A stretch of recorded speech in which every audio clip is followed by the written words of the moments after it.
My name is Aarohi, and this is the story of how our house help became the love of my life. A journey filled with unexpected turns, quiet moments, and a connection that grew deeper than I ever imagined. It began on a rainy evening in July. I was 22, fresh out of college, helping my parents manage our old family home in a quiet part of town. Our previous house help had left suddenly, and my mother was desperate to find someone reliable. That's when Rohan arrived, tall, soft-spoken, with a quiet strength in his eyes. He was introduced as a distant cousin's recommendation, someone who needed work and was willing to help around the house. At first, I barely noticed him. He moved through the house like a shadow, always polite, never intruding. But as weeks passed, I started seeing little things: the way he fixed my favorite bookshelf without being asked, how he remembered my father's tea just the way he liked it, the careful way he'd step aside when I walked by, as if giving me space but still being present. One evening, I found him in the garden, carefully trimming the rose bushes. I didn't mean to stare, but there was something about the way he worked. Patient, unhurried, like he actually cared about the flowers. When he noticed me, he simply nodded and went back to work. But later, I found a single rose on my windowsill, perfectly placed where the morning light would catch it.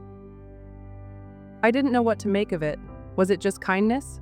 A simple gesture? But then it kept happening, little things, small acts of quiet attention. He'd leave my favorite book on the table after I mentioned missing it. He'd have an umbrella ready when the skies looked gray. Never a word, never expecting anything in return. My parents adored him. "Such a hard worker," my mother would say. "So respectful," my father agreed. And he was. But I was starting to see something else. A depth, a quiet intelligence in the way he listened, the way he observed. Then came the night of the storm. The power went out and the house was plunged into darkness. I've always been afraid of thunderstorms, and that night was worse than usual. I heard a soft knock on my door. It was Rohan, holding a lantern. "I thought you might need this," he said, his voice steady. He didn't make a big deal of it, didn't linger. But in that moment, something shifted. The next morning, I found myself watching him more closely, noticing the way his hands moved when he worked, the way he smiled faintly when my mother praised his cooking. And for the first time, I wondered, who was he, really? Not just the quiet helper in our home, but the person behind those careful gestures. Little did I know that question would lead me down a path I never expected. The weeks after the storm carried a new energy between Rohan and me. It wasn't anything obvious, no grand declarations or sudden changes, just a quiet shift, like the way sunlight slowly fills a room in the early morning. One afternoon, I found him in the library, carefully dusting the old shelves. I had always loved that room, with its worn-out armchair and the scent of aged paper. "You don't have to do this," I said, leaning against the doorframe. "The cleaning service handles the library." He paused, holding a book in his hands, a collection of Bengali poetry I had often reread. "I noticed the spines were fading from the sun," he said simply. "Thought I'd move them to the shaded shelf." I blinked. No one else had ever noticed that, not even me. That small moment opened a door. Slowly we began talking, not just polite exchanges, but real conversations.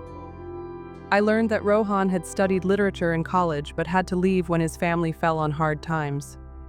He spoke softly, without bitterness, as if life's turns were just things to be weathered. In return, I found myself sharing things I hadn't told anyone: my dreams of writing, my fear that I'd never find something that truly felt like mine. My parents noticed the change. "You've been spending a lot of time with Rohan," my mother said one evening, her tone light, but her eyes curious. "He's easy to talk to," I replied, which was true. But it was more than that. With him, I didn't feel the pressure to be the perfect daughter, the accomplished graduate. I could just be messy, unsure, real. Then came the festival of Diwali.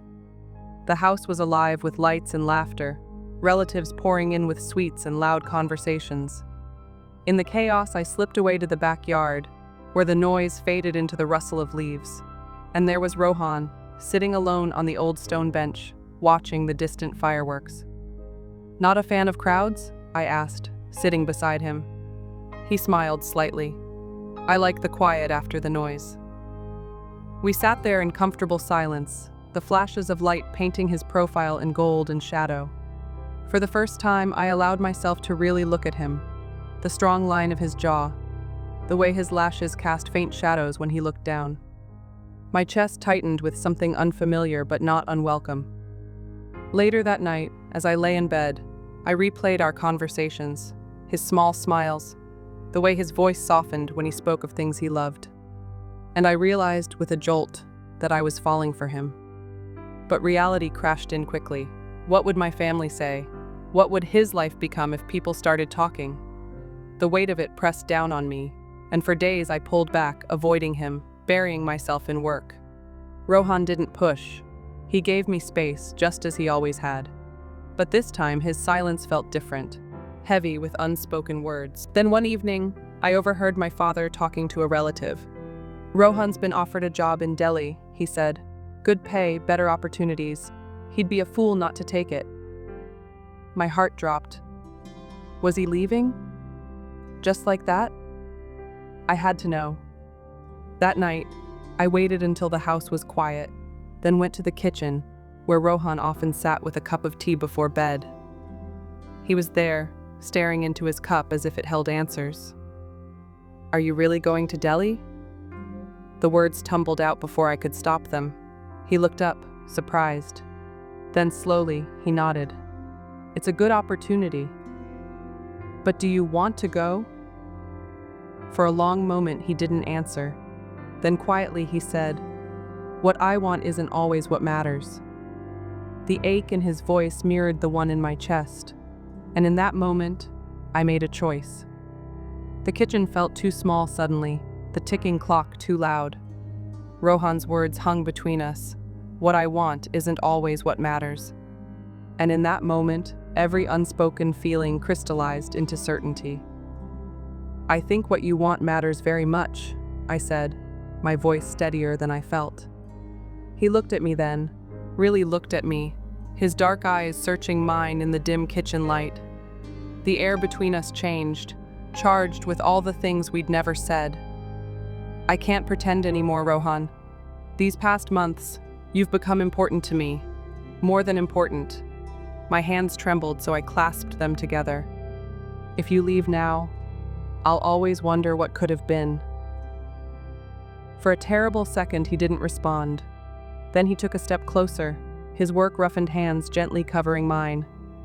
"Aarohi," he said, my name like a prayer on his lips. "Do you know how many times I've started to tell you exactly that? But I'm the help. Your parents took me in. How could I ever—" "My parents adore you," I interrupted. "They respect you. That's never been about your job." The truth was, my parents had been dropping hints for weeks. My mother's knowing looks when Rohan remembered how I took my coffee. My father's approving nod when he saw us debating books in the garden.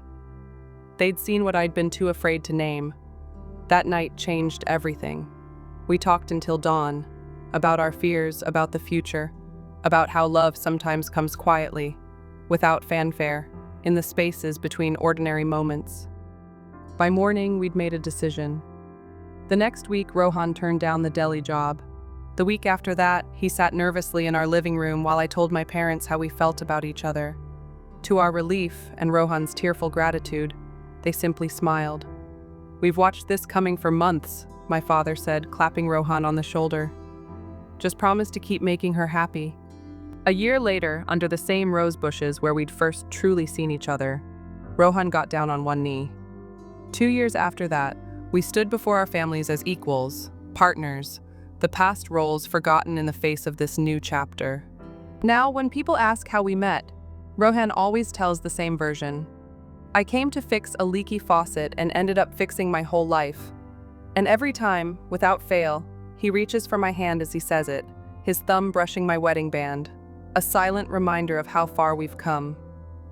Because that's the thing about love, it doesn't care about job titles or social expectations. It grows where it's planted, in the fertile soil of kindness and mutual respect. Our story wasn't about a house help becoming my husband. It was about two people finding their way to each other, one quiet moment at a time.